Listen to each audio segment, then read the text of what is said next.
Chilli পনির খাবে? তো চলো প্রথমেই আগে পনিরগুলো নিয়ে একটু গরম জলে কিছুক্ষণ চুবিয়ে রেখে তুলে স্কোয়ার শেপ করে কেটে ওর মধ্যে নুন, হলুদ, লঙ্কার গুঁড়ো আর গোলমরিচের গুঁড়ো দিয়ে ভালো করে মাখিয়ে রাখো। আর এদিকে একটা বাটিতে ময়দা আর কর্নফ্লাওয়ারের মধ্যে একটু লঙ্কার গুঁড়ো দিয়ে জল দিয়ে একটা মিশ্রণ তৈরি করে নাও।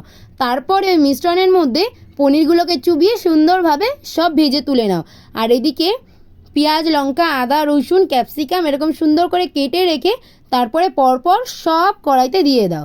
কিছুক্ষণ নাড়াচাড়া করে নেবে। তারপরে ওর মধ্যে নুন, হলুদ, লঙ্কার গুঁড়ো আর ব্ল্যাক পেপার দিয়ে দেবে। তার কিছুক্ষণ পরে দিয়ে দেবে ওতে সয়া সস আর টমেটো সস। তারপরে কিছুক্ষণ নেড়ে নাও।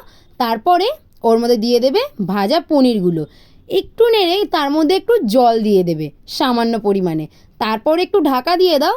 দেখবে আমাদের চিলি পনির রেডি। আর লাস্টে মন চাইলে একটু ধনেপাতা দিতেই পারো।